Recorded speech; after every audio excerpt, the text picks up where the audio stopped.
Profit and loss multiple bar diagram के रूप में है। देखिए, bar chart given below shows selling price of 5 articles and profit % earned on selling these articles by Ravi. Ravi एक व्यक्ति है, उसके बारे में कहता है, शॉपकीपर है, दुकानदार है या फिर जो भी है, और ये 5 गुड्स वो सेल करता है।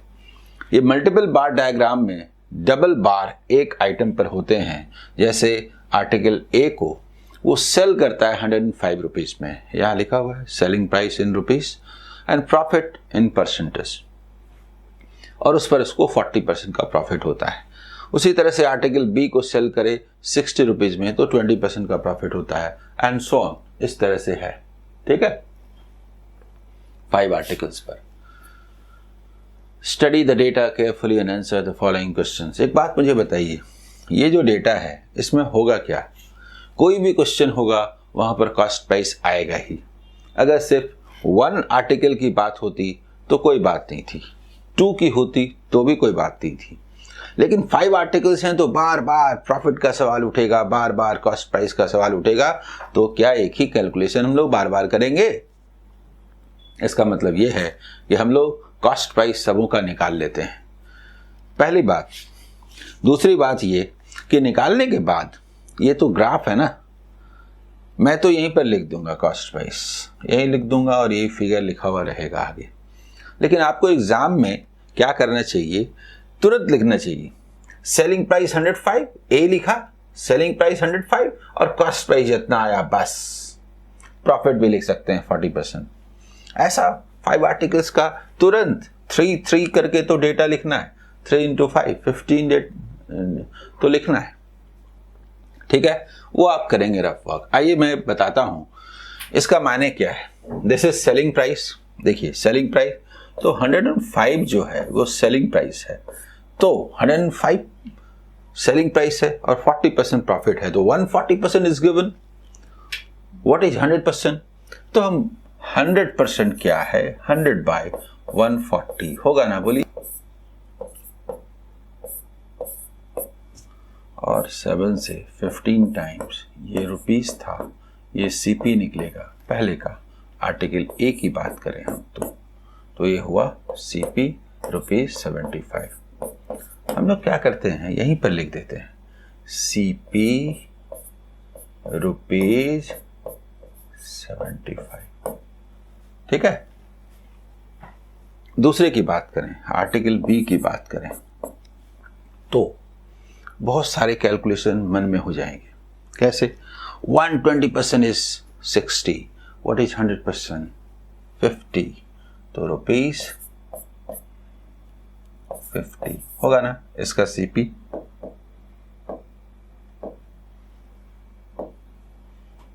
इसका जो सीपी है ₹50,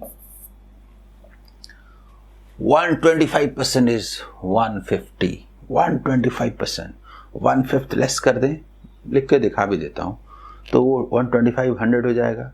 और 20% लेस करना है अगर, तो 30 लेस कर दें तो 120 ना हो जाए। इसका जो कॉस्ट प्राइस होगा ये 120 होगा कि नहीं, बोलिए। ₹120।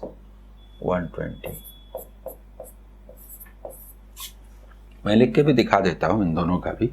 देखिए जैसे इसकी बात कर रहे थे बी के लिए, तो ₹60 है, तो आप क्या लिखेंगे 100/120, तो हुआ ना ₹50।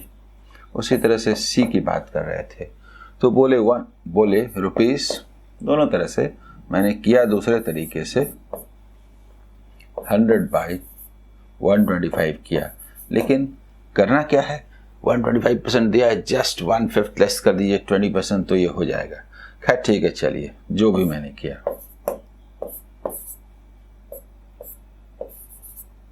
यानी ₹120, ठीक है। देखिए ना, 160% इज 120, कहने का मतलब क्या है, डी के लिए देखिए ₹120 है ना, ये 160% है, तो व्हाट इज 100%? देखिए इसका मतलब हुआ ये 25 और ये 3, यानी कि ₹75। ठीक है, 40 से कैंसिल कर देते और फिर तो यहाँ पर जो CP हुआ, CP ये ₹75 और 180% इज इक्विवेलेंट टू 90, तो इसका CP हो गया ₹50। तो ये बहुत आसानी से आप ये कर सकते हैं। और उसके बाद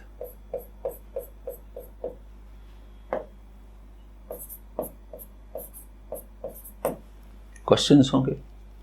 चले क्वेश्चन की ओर। ये क्लियर? इन वैल्यूज को हम लिख लेते हैं। देखिए, इन वैल्यूज को हम लिख भी लेते हैं।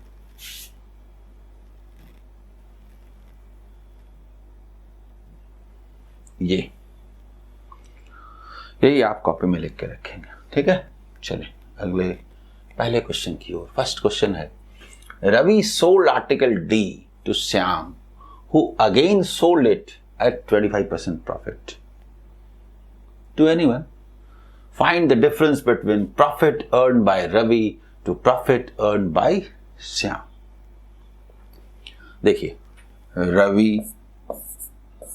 रवि की बात करें, रवि तो इनका कॉस्ट प्राइस क्या है?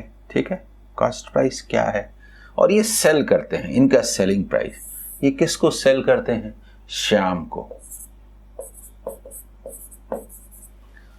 आर्टिकल डी की बात हो रही है, तो आर्टिकल डी को रवि 60% प्रॉफिट पर सेल करता है, 60% प्रॉफिट पर सेल करता है। ठीक है, लेकिन हम लोग तो निकाल चुके हैं ना, हमें तो ये भी पता है कि रवि का कॉस्ट प्राइस क्या है। आर्टिकल डी के लिए 75 है और वो सेल करता है ₹120 में। बोलिए, 120 में सेल करता है। आगे ये जो श्याम है किसी और को सेल करता है, एनी अदर पर्सन, 25% प्रॉफिट पर, तो इसका प्रॉफिट क्या हुआ? 1/4 ₹30। और हमारा क्वेश्चन क्या है? हमारा क्वेश्चन क्या है? देखिए, find the difference between profit earn by Ravi to profit earn by Shyam. तो इनका प्रॉफिट क्या हुआ? बोलिए, 45। तो जस्ट प्रॉफिट का डिफरेंस पूछा था, तो ये हुआ ₹45 माइनस ₹30, यानी कि ₹15। ठीक है, आप समझते हैं कि ये सब इतना लिखने की जरूरत नहीं है। जब 45 और 30 दिख रहा है तो 15 में टिक लगाया, आगे बढ़ा। पर मुझे न्यू स्टूडेंट को भी समझाना है, इसलिए इसको ठीक से लिख दे रहा हूं। ठीक है, आगे बढ़े। Next, second question. The cost price of article A is what percent more और less than the cost price of article C. Percentage को इस तरीके से निकालना सीखिए। ए के कॉस्ट प्राइस के बारे में बात हो रही है और सी के कॉस्ट प्राइस के बारे में बात हो रही है, दोनों के कॉस्ट प्राइस के ही बारे में बात हो रही है। तो ए का कॉस्ट प्राइस क्या है? 75 जो हमने निकाला, और सी का कॉस्ट प्राइस क्या है? देखिए, ए का है कॉस्ट प्राइस और सी का कॉस्ट प्राइस क्या है? सी का कॉस्ट प्राइस 120। तो हम लोग क्या करते हैं, इसको इजी बनाते हैं, यानी ये 5/8 है, तो ये बताता है कि 3/8 that is 37.5% लेस है। हमसे लेस पूछा था, है निकालते हैं, फिर बोलते हैं क्यों? क्योंकि 1/8 12.5% होता है, तो ट्रिपल 3 टाइम्स। ठीक है ना, आगे बढ़े अगले क्वेश्चन की।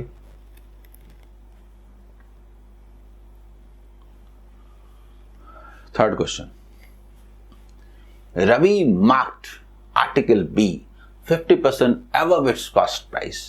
Then what percent discount should be given on marked price to earn the given profit? देखिए, दो तरह से चीजें लिखी जाती है। और सिचुएशन के अनुसार हम लोग सोचते हैं कि क्या करें। देखिए कॉस्ट प्राइस है, रवि के बारे में बात हो रही है, ये मार्क प्राइस है। कभी कभी हम लोग मार्क प्राइस लिख के इधर की ओर सेलिंग प्राइस लिखते हैं और कभी कभी मार्क प्राइस लिख के उधर की ओर सेलिंग प्राइस लिखते हैं, दोनों ही तरीका है। मार्क प्राइस यहां पर ये थोड़ा ज्यादा सुटेबल लग रहा है। क्यों लग रहा है बताता हूं। रवि ने 50% अबव कॉस्ट प्राइस से, तो अगर हम 100 मान लेते हैं तो इसको 50% अबव मार्क किया, देखिए यानी 150 मार्क किया। ठीक है, रेशियो मेथड से भी सॉल्व कर सकते हैं, पर यहां पर इसका कोई जवाब नहीं है अभी जो मैं बात कर रहा हूं। Then what percent discount should be given. Okay, discount कितना परसेंट होगा? जो दिया हुआ प्रॉफिट है वो अर्न के लिए, तो बी आर्टिकल के बारे में बात हो रही है। दिया हुआ प्रॉफिट तो 20% है, मुझे बताइए। तो 20% प्रॉफिट अर्न करने का मतलब 120 में सेल करना। बोलिए बोलिए, 120 में सेल करना। आर्टिकल बी के बारे में बात हो रही है, तो 120 जो है 150 से कितना कम है? 30 लेस है। देखिए यहां बताता हूं, ठीक है, 30 लेस है। 30 150 का क्या है? ये 20% है। बोलिए 150, तो 20% डिस्काउंट दिया जाना चाहिए, होगा कि नहीं? 20% डिस्काउंट दिया जाना चाहिए। ये बेस्ट है। हालांकि रेशियो मेथड बहुत अच्छा है और इसका इस्तेमाल हम लोग करते हैं, आगे भी करेंगे, इसलिए अगले क्वेश्चन की ओर चलते हैं। ठीक है,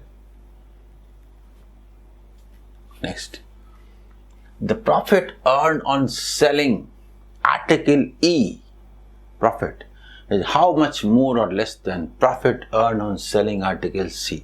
एकदम सिंपल क्वेश्चन। देखिए ई को सेल करने पर जो प्रॉफिट हुआ, तो देखिए कॉस्ट प्राइस लिखा हुआ है, तो हम लोग कितनी आसानी से बोल दे रहे हैं, बताइए। ई का जो प्रॉफिट है, कॉस्ट प्राइस है 50, सेलिंग प्राइस है 90, तो 40 बोलेंगे ना, यहां पर बोलते हैं 40 बोलेंगे ना। ठीक है, और दूसरा ये कितना ज्यादा या कम है, सी को करने पर जो प्रॉफिट होगा तो 30 है। बोलिए, ये ₹30 है। तो बहुत आसान है, लेकिन ये आसान इसलिए हो रहा है क्योंकि हमने कॉस्ट प्राइस पहले निकाल लिया है सबों का। ठीक है, ये कहां से आया? ये जो फर्स्ट वाला था, मान लीजिए ये ई का है और दूसरा वाला सी का है, ये कहां से आया था? ई का 90 - 50, न्यू स्टूडेंट्स के ख्याल से मैं ये लिख रहा हूं, और सी का 150 - 120। ठीक है, यहां से आया था। ओके, अब इसका जो 5th नंबर क्वेश्चन है वो देखिए। Ravi mark up article A such that selling article A at 16% discount, he will earn the given profit. Markup price of article A is what percent more than its cost price? जैसे हमने पिछले question को solve किया था, कर सकते हैं, लेकिन मेरा मन कर रहा है यहाँ पर रेशियो मेथड अच्छा रहेगा। रेशियो मेथड का भी डिस्कशन हो जाएगा। आइए देखिए, रवि हैं, आर्टिकल ए के बारे में बात हो रही है। ओके, अब जरा देखिए, सबसे पहले वो सेल करता है, रवि मार्क करता है। चलिए, मार्क करता है ए को कुछ इस तरह से कि 16% का डिस्काउंट वो दे, और उसको जो इसमें जो प्रॉफिट दिया हुआ है वही हासिल होना चाहिए। ठीक है, तो आर्टिकल ए में आप आइए, क्या है? 40% का प्रॉफिट है। बोलिए, तो हम ऐसे बोल सकते हैं कि ये है कॉस्ट प्राइस, ठीक है, ये है सेलिंग प्राइस और ये है मार्क प्राइस। ठीक है, अगर 40% प्रॉफिट होता है यानी ये 100 है, तो इसे 140 होना चाहिए, यानी कि 5:7 का रेशियो है cost price and selling price में। ठीक है, ये रेशियो मेथड। और ऐसा ही सेल करने पर ऐसा मार्क किया जाता है कि 16% का डिस्काउंट देने पर यह हासिल हो। तो आप देखिए ऐसे था, इधर से 40% प्रॉफिट और इधर से 16% लॉस। तो अगर हम 100 इसे मानते हैं तो 16 का लॉस होने पर, मतलब डिस्काउंट देने पर, 16% डिस्काउंट देने पर 84 में सेल करना चाहिए। चलिए इसको थोड़ा इजी बनाते हैं, 25, 4 से 21, और 1 स्केल पर लाने का तरीका है कि इसे 3 से मल्टीप्लाई कर देते हैं। Now they are all on the same scale. मुझे बताइए कि ये 15 कॉस्ट प्राइस हुआ, 21 सेलिंग प्राइस हुआ, 25 मार्केट प्राइस हुआ, इससे कितना ज़्यादा है? 10 ज़्यादा है, 10 ज़्यादा है। 10 15 का क्या है? 2/3 है, और 2/3 को क्या बोलते हैं? 66 एंड 2/3% बोलते हैं। बोलिए, समझ में आया? ठीक है।